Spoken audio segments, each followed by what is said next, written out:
Zmensch Chuma, Kdoshim Yu Bli Kodesh Ani Hashem Elokechem. Omelem HaKadosh Baruch Hu Yisrael. Hashem says to the Jewish people, Ad Shelo Barosi Elomi. Before I created the world, Hayu Baleche Asheris Mekalseno Si Bochem. The angels, they would extol me with you. Umakachin Ashri Bochem. They would praise me, they'd extol me with you, and they would sanctify me with you. What does this mean? V'yomrim, it's a pasuk in Divrei Yomim. Baruch Hashem Elokei Yisrael min olamvad olam. Blessed is Hashem, the God of Israel, min olam vad olam, from this world to all eternity. Kevan Shnivro, we know the angels were created on the second day of creation. So they didn't know exactly, but they knew Hashem is Elokei Yisrael. The question of who's Yisrael. Kevan Shnivro Odom Arishon.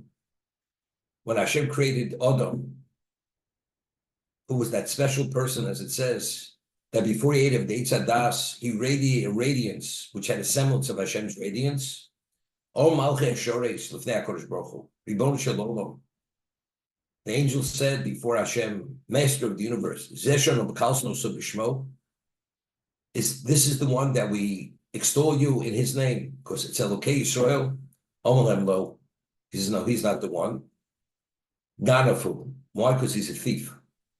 Shenemar, V'tochem min ha'etz. He was not permitted to eat of that tree, and he took of a fruit that he was not permitted to take. So I'm not the God of that person. He's not Yisrael. Bon Noach, Amru Lo, right? Noach was the most special person among all those generations. Amalem Zesh, Shikoru. He says he's a drunkard. Shenemar v'yesh min hayam v'yishkar. Torah tells us he planted a vineyard, he became drunk, and this is when he was sodomized by his son, Chum. Omer Avram, who introduces monotheism into existence. So he's so-called, he's Hashem's man in the world. Omer l'fanav Zehu, is he the one? Omer l'hen Zeger or Zegoy. No, he's not the one. Why? Hushayotza mimeni Yishmael. Yishmael is his child, so that's an indication that, and really based on the Gemara Shabbos, that there was an impurity. The impurity was in him was so intense. So Yishmael was a manifestation of that impurity. So when they praise us, they praise me like Yisrael, he's not the one. Omad Yitzchak, Omer l'fanav Zehu, Omer len Oiv hu l'sonoi. He says, no, he's not the one, because he loves the one who despises me. Shenema vayev Yitzchak es Esav. Says he loved Esav. So he's not the one either. Came in Shebo Yaakov. When Yaakov came into existence, Omer l'fanav Zehu, is he the one? Omer lehen hein, yes, he's the one. Yaakov is Elokei Yisrael. I am Elokei Yisrael, who's Yaakov. Chenu omer li'karei shimcha od Yaakov. Your name will no longer be Yaakov. Kim Yisrael Yishmecha. Going forward, your name is Yisrael. That's the exalted level. That's the spiritual aspect of Yaakov. V'niku kol Yisrael o shmo.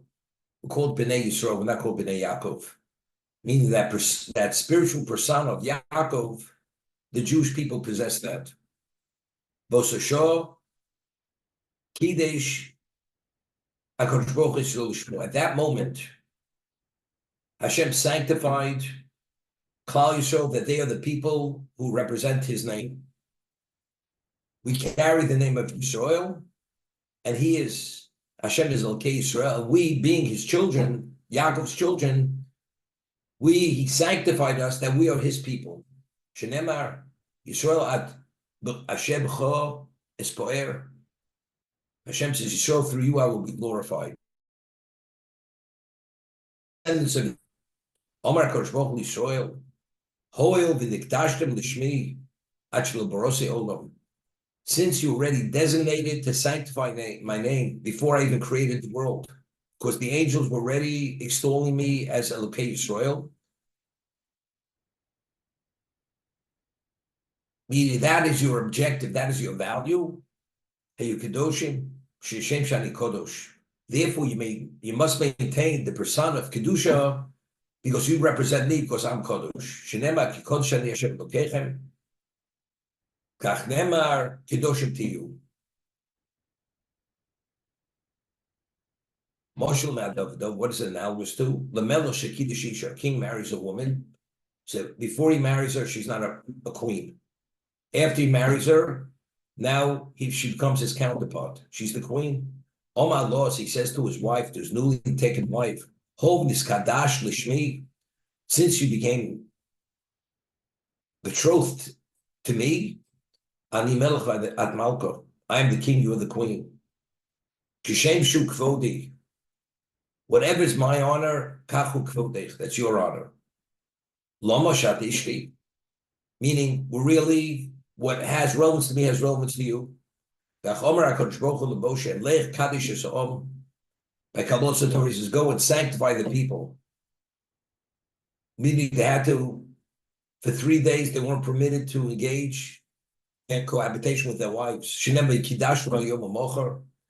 will sanctify them today and tomorrow. And as a result of that, Hashem sanctified them.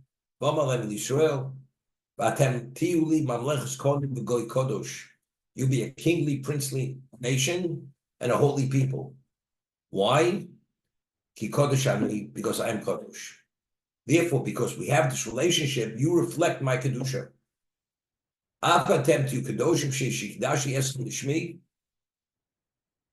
This is the Midrash. So from the beginning of creation, the objective was, this is Bereshis Bara Elokim. The objective was that there's a Torah which is called Rashis, and there's a Jewish people that are classified as Rashis, as the chosen. For the sake, so therefore, initially the angel understood, and who's Israel? Yaakov is Yaakov Ishtam Yoshev Olim. He personified Torah. He's the man of the tenth of Torah. And through Torah, he was able to achieve what he was able to achieve.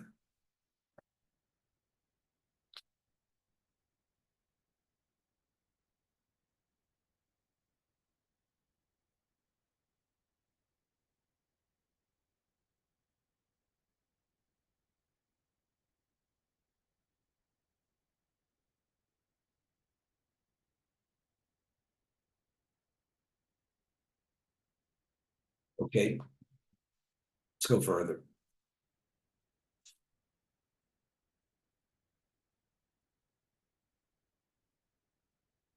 Ish imo v'aviv tiro.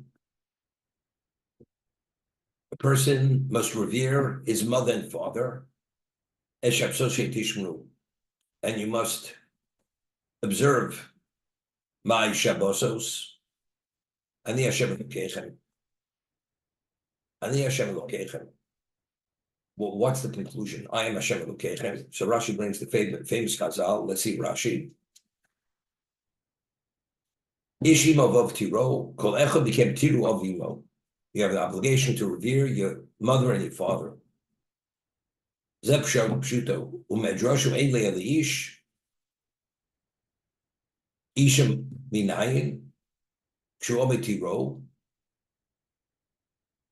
Meaning, not only must the man, Ish is masculine, even the woman must revere her parents.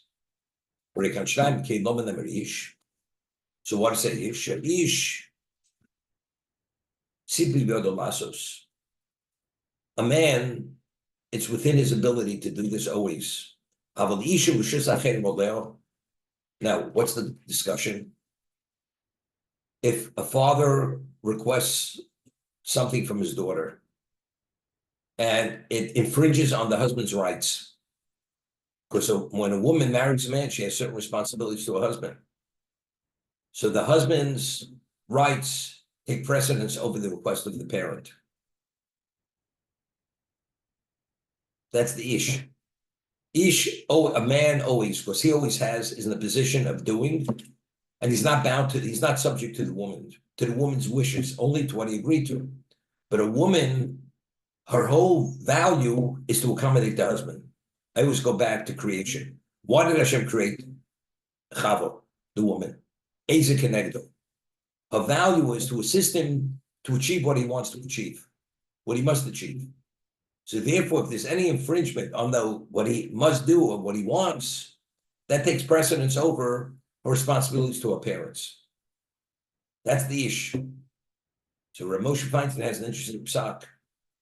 The halacha is, if God forbid a person loses a parent, so a person has to observe Avedus for a year, for 12 months.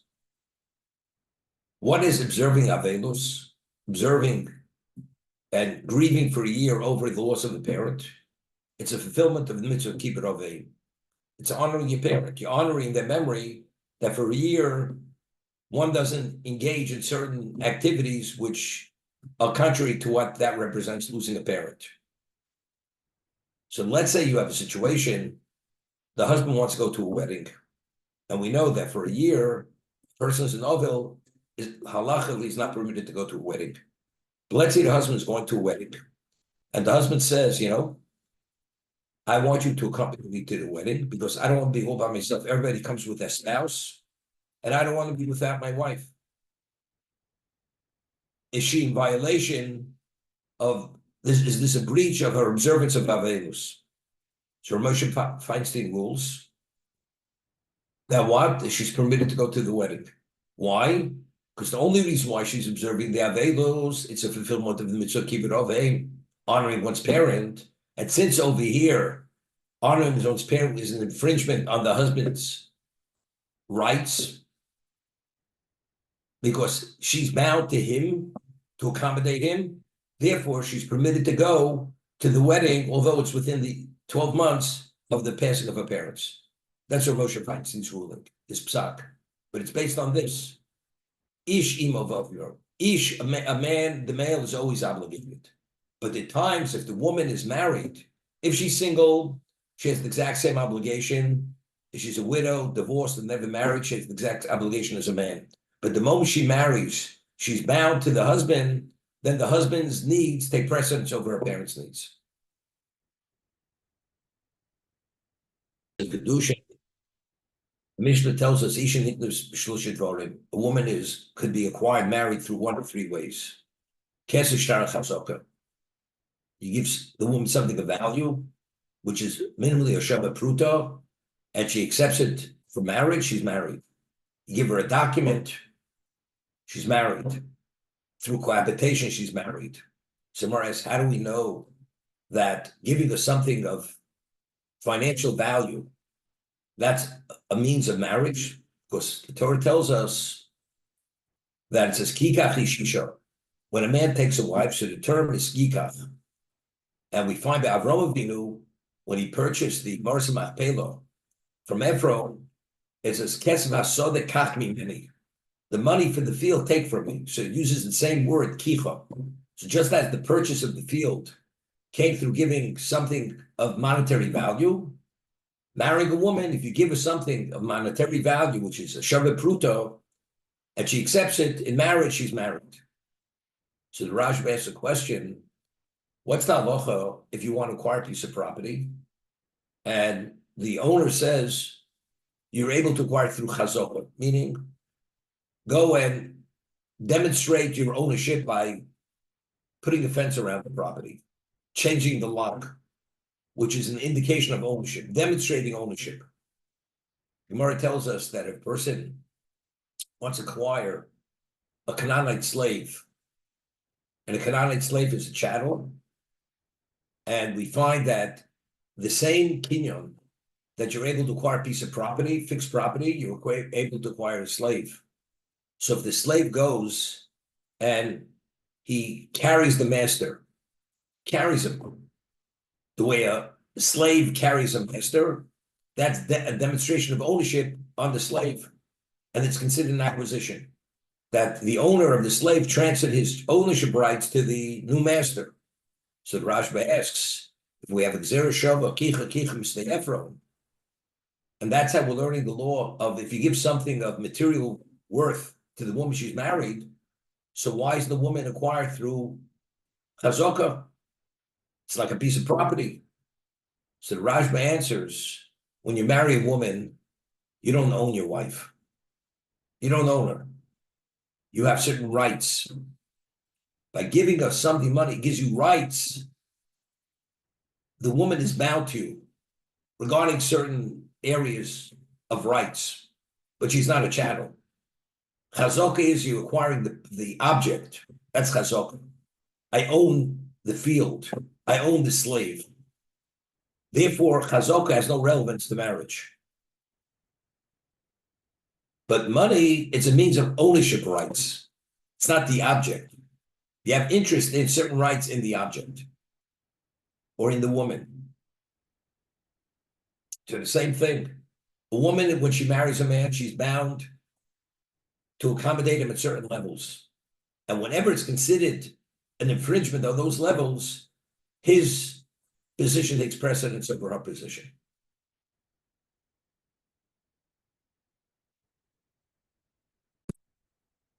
The Torah tells us, honor your father and mother. So the father is mentioned before the mother. In this pasuk, when we speak about reverence, it says ish imo v'ovivtiro. The mother is mentioned before the father when we speak of reverence. Kan higdim ein lov. In regard to reverence, the Torah mentions the mother before the father. Ubekibud, when the Torah speaks of kavod, honoring, higdim of naim, the Torah mentions the father before the mother. Why? Because it's known to Hashem that a son normally honors his mother more than his father. Why? You know, the mother is always covering up for the son. You know, the father's more stern, and the mother is always trying to mediate and try to put the son in a better light. So the son, as a result, naturally has a warmer feeling towards the mother. And what's kavod? Accommodating the mother, accommodating the parent, providing food, drink, assisting them, making their life easier. So naturally, a child, a son to a mother, it comes more natural. Because the mother is always there covering up for the child. The father is more demanding. Torah says does make a difference. But your obligation of honoring your father is no less than your mother, even though naturally the child to the mother comes more naturally than to the father. And we speak of reverence. What's reverence? I revere you. I see you in a special light. So when it comes to, let's say, decision making, usually the husband, the father is more astute, will take certain levels of responsibility. So as a result of that, the child looks at the father differently than the mother. The mother's a nice lady, she's loving, she cooks terrific food, whatever it is. But in terms of being a person to be proud of, you're proud of your father because your father is a certain persona, representation in the community. So therefore, reverence, you would revere your father more than your mother. Torah says, no, you must revere your mother no less than you revere your father. Therefore, it mentions the mother before the father, that the mother is no less than the father. The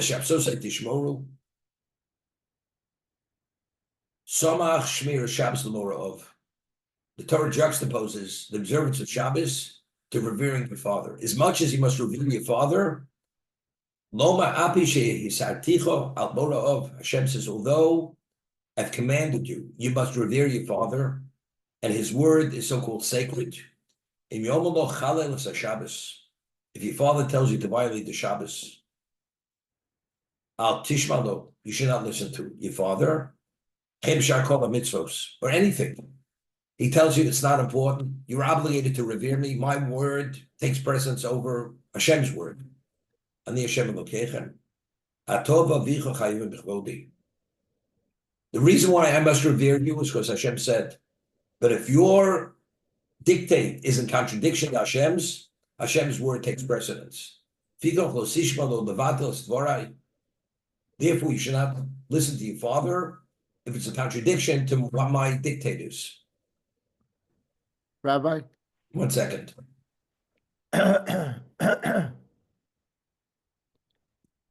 Ezel Mora, what is a demonstration, expression of reverence? Lo yeshiv makomo. You don't sit in your father's place. Lo yidaber makomo. You don't speak on behalf of your father unless you give him permission. Lo yistes dvarav. And you should not contradict his words. Vezel kibud. What's honoring? Machil mashke. Malbish umanil. Machnu shemotzi. About Shabbos to revering the father. You must appreciate who your father is, therefore you must revere him. That's reverence. Nevertheless, if his will is in contradiction to Hashem's will, you don't listen. Why? Because he's bound to me, and he's bound to listen to me. Therefore, my will overrides his will, supersedes his will. Now, the Rambam, we speak about a false prophet. What's a false prophet? First of all, how does one establish himself as a prophet? So it's based on a posuk, and the Rambam rules this way, that firstly, a prophet has to perform a revealed miracle. In addition, he has to forecast the future. And it's something positive, and it happens as he forecasted. Now he's established as a Novi Emes. He's a true prophet.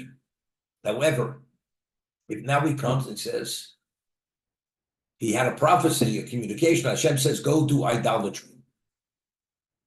The Torah says explicitly, if he comes and tells you to do idolatry, he's confirmed he's a false prophet. Definitely, this was not communicated to him. And he tells you anything which is contradictory to the Torah on a permanent level. Because Elio Hara Carmel, Elio, when he brought the sacrifice on Har Carmel to refute the prophets of Baal, to show that they were all idolatrous, he brought a carbon outside of the Beis Hamikdash. Nevertheless, as long as you don't uproot it on a permanent level, it's not in contradiction to be the true prophet. But if a prophet says you no longer have to wear tefillin, you no longer have to observe the Shabbos, that person is a false prophet. Even though until now he was a true prophet, he's a false prophet. So the question is this. So he'll say to you, why am I a false prophet? Because Moshe said, which he's the basis for the Torah, in the name of Hashem, that if you go and you say in the name of God to do idolatry, you're a false prophet. He says, I disagree with Moshe Rabbeinu. That's what he said. He's the false prophet. So how do you somehow establish Moshe as being the true prophet, and the one who tells you to do idolatry, he's the false prophet? Now, what's the basis to establish a prophet as a prophet? As we said, he foretells the future, he performs a revealed miracle. That's a confirmation he's a true prophet. When he speaks the name of Hashem, you believe him. Who set that criteria? You know who said it? Moshe Rabbeinu. So if you go and say, by the way, I'm the true prophet, Moshe is the false prophet, if that's the case, what's the basis for your prophecy? The only reason why you have any credibility is only because of Moshe Rabbeinu. And that's what we say in the Ani Mamin, in one of the 13 tenets of Jewish belief. Moshe Rabbeinu is Av HaNeviim. He's the father of all prophets. He's greater than any prophet that preceded him, any prophet that follows him. Because everything emanates. Because we saw Moshe Rabbeinu being hand-chosen by God to be a spokesman. So anything that emanates from that is all based on what he said. So the prophet who claims Moshe is the false prophet, we say to you, excuse me, buddy, your value is only Moshe Rabbeinu. So if you're contradicting to Moshe and you claim he's nothing, if he's nothing, then you're less than nothing. That's the understanding. Al-Tiftu Elu Lilim. Do not turn to idolatry. Meaning, don't even have an interest in idolatry. You should not make molten images which represent idolatry. Ani Hashem Elokeichem. Let's see Rashi. Al tifnu el elilim. An idol is called an elil. What's elilim? In Hebrew, the word al means not. Right? Al, not. Elilim. Al kale. They're not God. Meaning they have no value. Lo'ovdom elilim loshin al. It's an expression of al. Kilohu choshuv. It's worthless. It has no value, no representation. Now, it's interesting. The Gemara in Avodah Zarah tells us that the Torah tells us that although you see, and the Gemara tells over a story, it hadn't rained in months or years, and a person has a dream that an angel comes to that person in the dream, that if you go and sacrifice your son to this angel, it's going to rain. And what do you think happened? Sure enough, it rained. So seemingly, that's a confirmation that an angel is independent of God. What's idolatry? Worshipping a deity. The image, the idol, is only a representation of that power. That's all it is. So if that's the case, we see, so the Gemara says, maybe, you know what happened? It was really meant to rain, and the angel knew it was meant to rain, and they just worked it out and synchronized the sacrificing the child with what? With the moment it was supposed to rain. Gemara says, no. Hashem allows nature to be manipulated to test us. It only rained because he did that. And that's a test. And God is testing you. So why did it rain? Because Hashem is testing you. So Hashem caused it to rain to create that test. But it's unrelated. That deity has no power whatsoever. Every test, every challenge, Hashem allows the Satan to create the challenge because Hashem works with Satan. Because that's the seed. To what degree are you dedicated to him? You know, he puts our feet to the fire. Let's see to what degree you're going to be able to withstand it. The heat. Do you meet the challenge? No, do you meet the challenge? That's the Gemara Avodah Zarah. Elilim is al. It has no value. Al tifnu elilim.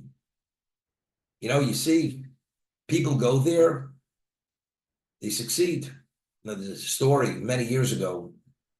You know, the first Jews who went to the Far East were Sephardic Jews. And there was a story many years ago, this was in the 70s. There was a Sephardic Jew. He had some kind of business deal in Japan. And it was a very big deal. Whether it was, I think it was an electronics deal. And he flew specially to Japan to conclude it, to sign the deal. So the head of the corporation who was going to manufacture whatever it was, these components, and the contract was worth millions of dollars in those days, even those days. So the Japanese person takes a cup of sake and he says some words. He says, we're going to drink. And he says some words in Japanese, and we're going to bow at the waist. So the Syrian Jew said to him, what does that mean? He says, we have to give acknowledgement to this, what we believe in, to this deity, and then we signed the deal. So the Syrian Jew said, no way. There's no way I give any acknowledgement to any deity. I'm a Jew, I believe, monotheism. This is not for me. The Japanese person says to him, you don't bow, you don't drink, no deal. The Syrian picked himself up, the Syrian Jew went and traveled back to the United States. That was the story. But what's at stake? How much charity, how much tzedakah could you give? You understand? Hashem dictates existence under no circumstance. Al-tifna al-lilim. What am I doing? It means nothing. Don't give it any consideration. You'll attribute, I did the deal because I bowed. It doesn't make a difference. It's worthless. It's nothing.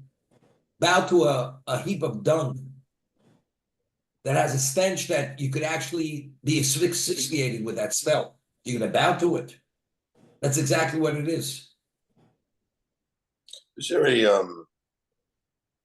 would there be any Cutler was on the Trans-Siberian Express Right, the emperor. from Vladivostok to catch the boat to Kobe, Japan. And he and his wife were on that boat, on the train, and they took the boat to Kobe. And Kobe, this group of yeshiva students were in Kobe for a number of months, for about 3 months, 6 months. And then afterwards, they had to leave, and they traveled from there to Shanghai. And the majority of the war, they were in Shanghai until 1945. Well, when Rev Aaron Cutler was in Kobe, Irving Bunin, who's a mechutin of Mr. Glick, Shimon's wife was a granddaughter of Irving Bunin. He was very involved, and he had many political connections, and he was able to get so many visas to bring some of these people to the United States. And Rav Aaron Cutler, being who he was one of the leading, even though he was a young person, Torah sages in Europe. He actually provided a visa for him and his wife, brought them to the United States. But while he was there, it was known that the Emperor of Japan was seen as a deity. He was known as the Imperial Emperor of Japan. And when people would come, they would bow before him. And it was known, maybe I told the story in the past, that Kobe being part of Japan, when the emperor would actually be in the vicinity, they would have soldiers running through the street and police with truncheons, and they would start screaming, the emperor, and everybody would have to fall to the ground and prostrate themselves to acknowledge the emperor being the deity. And they're running through the streets, screaming, the emperor, everybody's falling to the ground. Reb Aaron doesn't fall to the ground. And Reb Aaron was being accompanied with a yeshiva student. The yeshiva student immediately hit the ground. Reb Aaron did not hit the ground. And one of these soldiers or policemen see Reb Aaron standing, he takes his truncheon, he beats Reb Aaron unconscious. He's lying on the ground bleeding, bloodied. He's not conscious. After a few hours, he wakes up, and this yeshiva student standing there, and the first thing Reb Aaron says to him, how did you fall to the ground? How did you bow? It's idolatry. It's one of the laws that you have to give your life. You're not permitted, even if your life's in danger. You're not permitted. How did you fall to the ground? That's the first thing that came to his mind. You fall to the ground. Everybody's falling, you fall. But if that is the acknowledgement of what the emperor represents, under no circumstance, you have to give your life for that. And Reb Aaron, it could have cost him his life. He was beaten unconscious, bloodied, doesn't make a difference. Rabbi,